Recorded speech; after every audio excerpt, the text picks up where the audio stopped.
A paz, amada igreja, pode se assentar, por favor. Amados, eu recebi essa missão aqui de trazer a mensagem há um mês. O pastor Lucas me ligou e perguntou se eu estava sentado em casa. Ele estava do lado do pai dele, o pastor.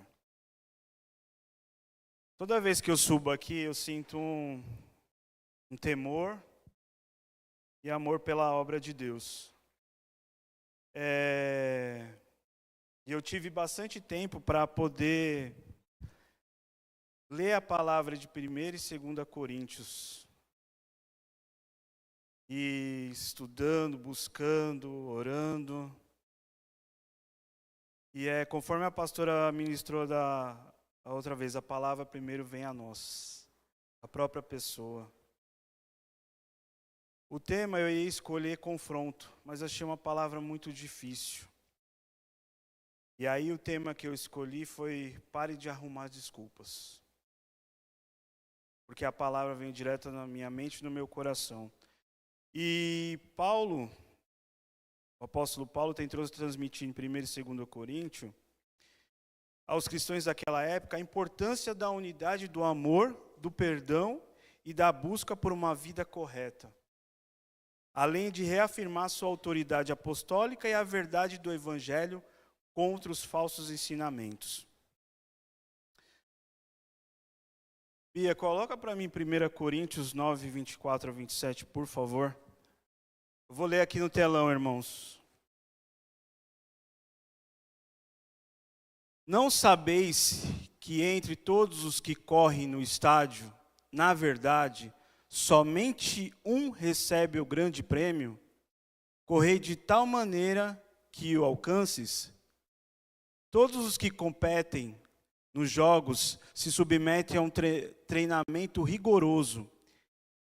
E isso para obter uma coroa que logo se desvanece.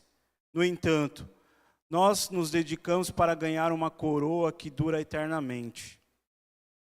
Portanto, não corro como quem corre sem alvo, e não luto como quem apenas soca o ar. Mas esmurro o meu próprio corpo e faço dele meu escravo, para que depois de haver pregado aos outros, eu mesmo não venha a ser reprovado.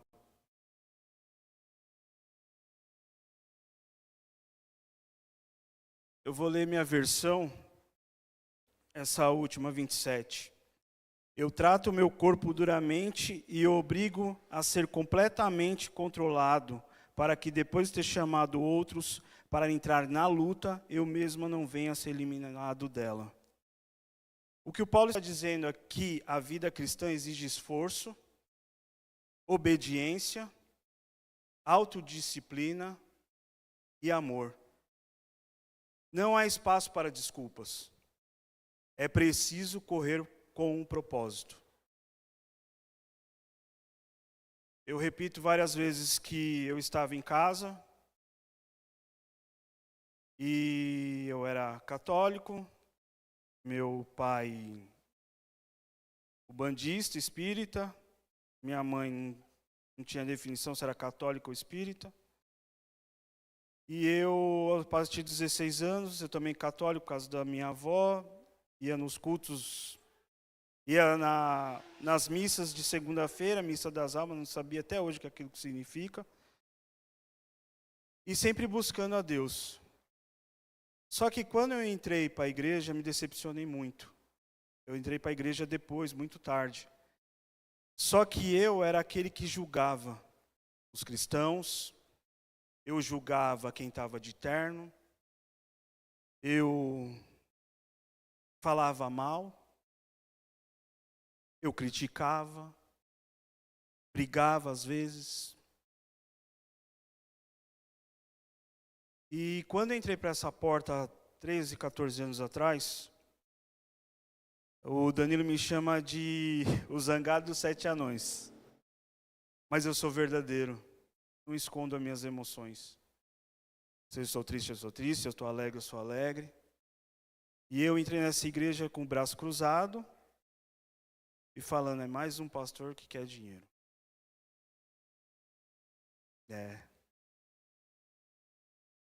E todo mundo louvando de pé e eu sentado com o braço cruzado. Se vocês quiserem perguntar, pergunta para o pastor Lucas, pergunta para a pastora. Todo mundo louvando e eu com o braço cruzado, com a cabeça baixa, e no meu pensamento, falando mal do pastor. Naquele dia eu tinha brigado com a minha esposa.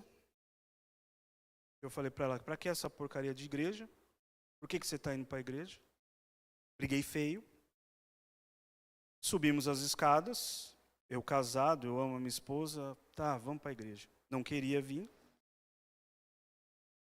E aí houve um confronto. O chamado de Deus, né? Como diz a pastora Jonas, né? Tinha que ir para um lado, fui para o outro. E eu lembro, eu nunca esqueço. O pastor subiu no púlpito depois do louvor, eu ainda lá. E ele falou no púlpito tudo o que havia acontecido naquele dia. Com a minha esposa. Eu virei para o lado, virei para o outro, falei, mas como que ele está sabendo dessas coisas? Se eu acabei de sair com a minha esposa de casa e ele está sabendo dessas coisas, está falando. E aí ele bateu no púlpito e falou, se não é Deus que está falando, se é ele que está mentindo, quero ver se você é homem para vir aqui.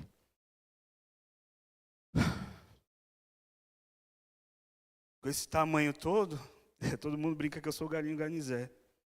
Ele confrontou uma coisa que estava na minha mente e no coração e que só Deus sabia.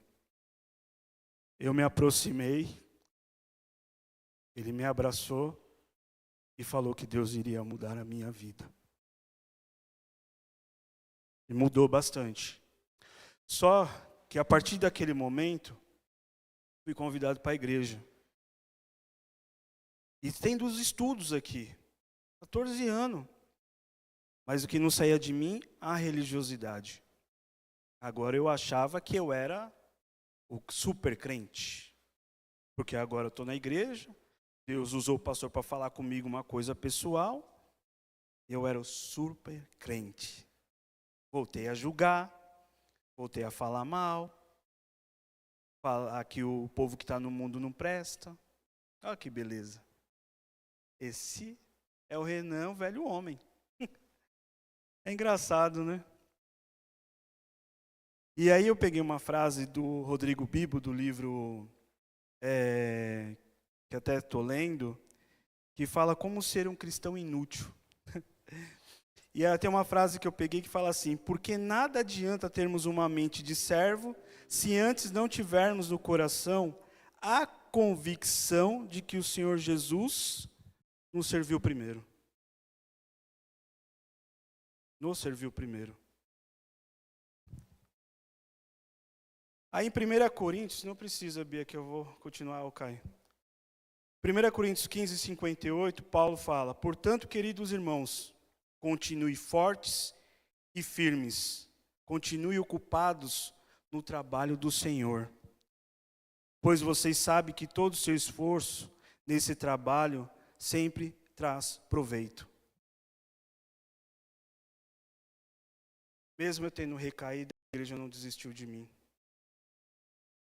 Porque o velho homem sempre vem à tona quando você é confrontado. Mas a gente precisa ser confrontado. E a palavra confronta todo o tempo. E Paulo quis dizer aqui, Paulo está dizendo que agora o tempo é certo de agir. Nada de adiar ou se justificar. Sermos maduros na fé em Cristo Jesus. Em 2 Coríntios 6, 1 e 2, portanto nós, como companheiros do trabalho do serviço de Deus, pedimos o seguinte, não deixe que fique sem proveito a graça de Deus a qual vocês receberam. Escutem o que Deus diz, quando chegou o tempo de mostrar a minha bondade. Estou aqui, na frente de vocês. Passei por tantas dificuldades, tantas tempestades, que essa igreja estava sempre junto. Vocês conhecem a Camila, né? Camilinha é engraçada, só que a Camila sofreu um acidente doméstico com a minha esposa e teve uma rachadura na cabeça. Ficou na UTI. Mais uma vez, bons samaritanos da igreja, simplesmente o pastor, sempre estavam lá. A gente tem família, tem parente, mas não desmerecendo o abraço ou o choro, mas o que conforta mesmo é a fé na palavra de Deus. Somente aqui que a gente recebemos. E aí eu falo, pare de arrumar desculpas, Renan. E aí Paulo nos incentiva ao autoexame.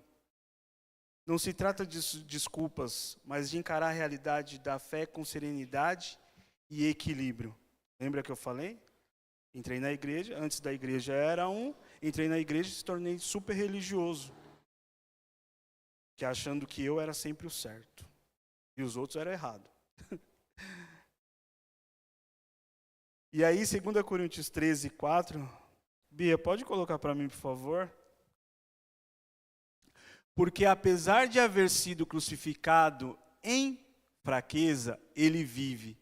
E é isso, pelo poder de Deus, semelhantemente, somos fracos nele, mas pelo poder de Deus, viveremos com ele para vos servir. Vou ler minha versão aqui, tá? E o 5 também, Bia, põe aqui para mim, por favor.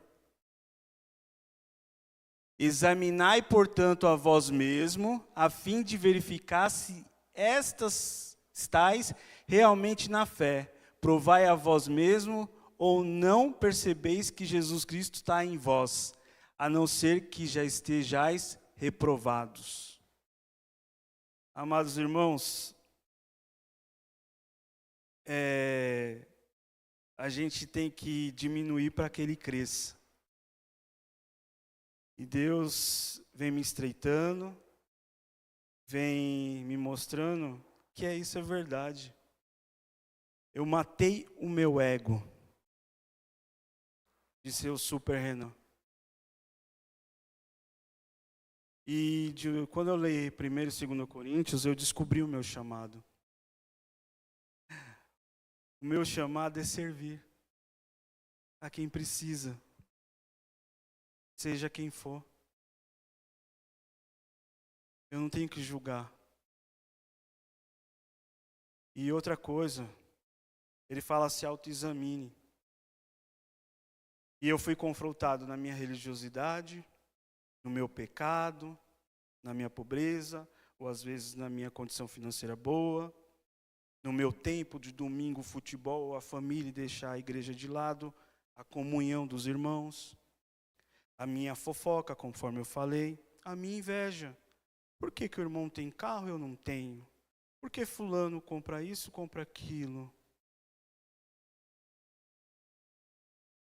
Quando Deus me mostrou tudo isso, Deus me mostrou que eu tenho que orar para que essa pessoa ainda cresça, ainda mais, e que ela entenda o Evangelho de Jesus Cristo, para que ela possa contribuir também a favor de Deus nessa terra.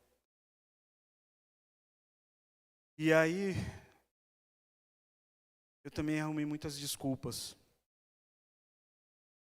Aí eu tentei, o Lucas ligou, eu falei, eu vou tentar me esquivar, né? Aí a palavra confrontou eu de novo, nas minhas desculpas. Mas eu não sei falar. Mas Moisés era gago. Engraçado. Mas eu sou pequeno.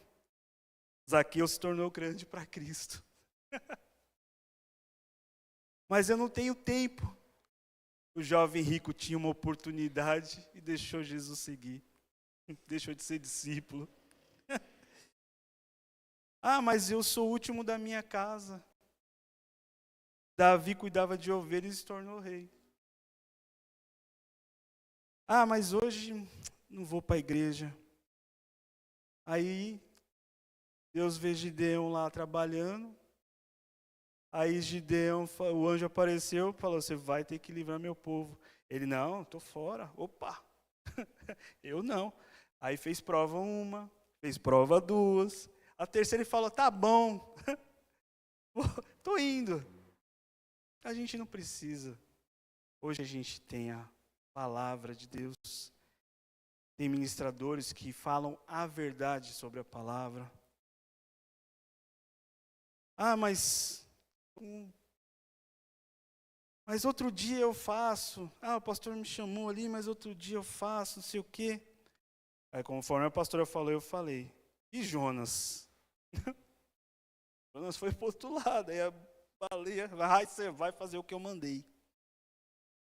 E aí? Qual é a desculpa que eu tenho?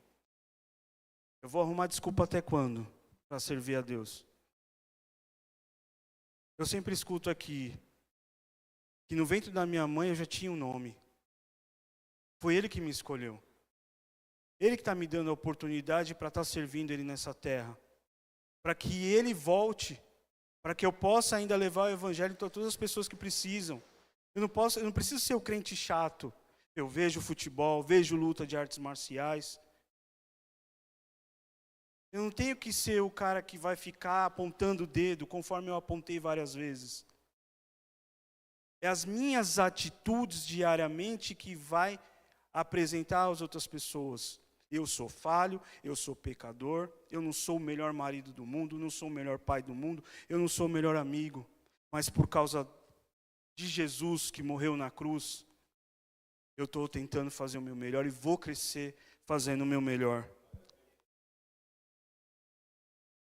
E para finalizando, vou falar algumas coisinhas que eu aprendi lendo a palavra e buscando conhecimento. O que eu quero ser para Cristo? Um seguidor ou um discípulo? Seguidor busca apenas milagres.